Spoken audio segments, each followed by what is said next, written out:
अखिलेश यादव और जयंत चौधरी मीडिया से खिताब कर रहे हैं, सीधा रुख करते हैं। जो अखिलेश जी लगातार कर रहे हैं, हमने अपने घोषणा पत्र में शामिल किए हैं, उस पर भी अखिलेश जी बताएंगे। लेकिन सीधी सीधी बात है, किसानों को फैसला करना है और नौजवानों को फैसला करना है। ये वो सरकार है जिसने कीलें बिछाई, अवरोधक बनकर काम किया। ये वो सरकार है जो चुनाव के इसने बिल्कुल पूर्व संध्या पे भी जब बजट लाती है, किसानों के लिए कुछ नहीं। केंद्रीय बजट में आपने देखा होगा, अवलोकन किया होगा, मध्यम वर्ग गरीब किसान के लिए इस पूरे बजट में कुछ नहीं। 34% तो नरेगा का बजट काट दिया। नरेगा वो योजना है जिसमें कम से कम कोविड के महामारी के दौरान जब लोग पलायन करके घर जा रहे थे, गांव जा रहे थे, कुछ ना कुछ आर्थिक सुरक्षा उनको दी गई, सहायता उनको दी गई, और 34% उस योजना का बजट काट दिया। एक भी बार वित्त मंत्री ने उस योजना का जिक्र अपने भाषण में नहीं किया।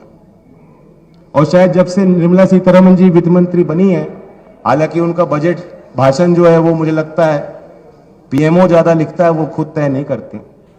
शायद जितने बजट भाषण दिए उन्होंने एक ही बार नरेगा योजना का जिक्र किया।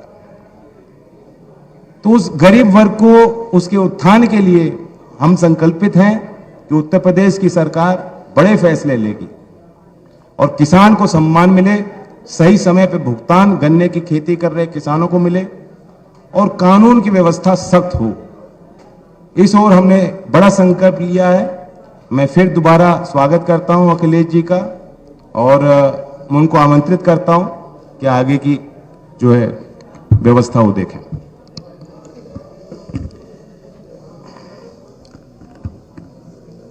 मैं जयंत जी का धन्यवाद देता हूं और बहुत सारी बातें उन्होंने रखी, जहां से शुरुआत की कि बुलंदशहर की घटना आज पूरे उत्तर प्रदेश को चिंतित कर रही है और खासकर बेटियां, बहन ये सोच रही हैं कि लगातार सरकार ने ये कहा कि कोई भी बेटी अगर 12 बजे भी घूमना चाहेगी तो कहीं उसके साथ कोई घटना नहीं होगी। और सरकार के केवल मुख्यमंत्री नहीं बल्कि दिल्ली से गृह मंत्री से लेकर के जितने भी सरकार के लोग हैं, ये बताने में कहीं चूक नहीं कर रहे हैं कि कानून व्यवस्था आज उत्तर प्रदेश में सबसे आगे है। लेकिन लगातार जो घटनाएं हो रही हैं और आपके जिले में जो घटना हुई है वो हाथरस की घटना को याद दिलाता है। हाथरस की बहन के साथ जो हुआ, उसके परिवार के लोग चाहते थे कि अंतिम संस्कार उनकी मर्जी से हो जाए, लेकिन सरकार ने उसकी परवाह नहीं की। और वहीं बुलंदशहर में इतनी निंदनीय घटना हुई है, जघन्य अपराध हुआ है, अभी भी अपराधी घूम रहे हैं। अभी भी सरकार उस परिवार की मदद के लिए आगे नहीं आई है। दोषी कब पकड़े जाएंगे?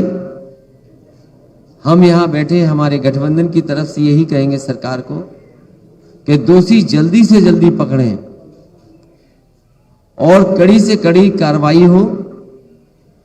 और जो सरकार आज मदद कर सकती है, सरकार मदद करने के लिए आगे आए। और जहां ये दावा करती है सरकार कि उसकी सरकार में बेटियां सुरक्षित हैं, कहीं कोई अपराध नहीं हो रहा है, कम से कम अब झूठ ना बोलना सरकार बंद कर दे।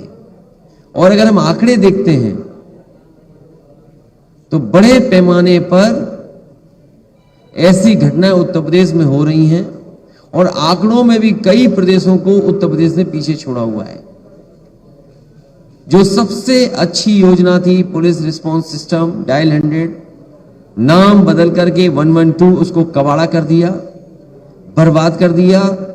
मैं आज भरोसा दिला सकता हूं, मैंने कल भी कहा कि पहले ये तय था कि 10 और 12 15 मिनट में पुलिस पहुंच जाए मौके पर, और इसको धीमे धीमे और अच्छा करना था जिससे कि कम समय में पुलिस पहुंच जाए।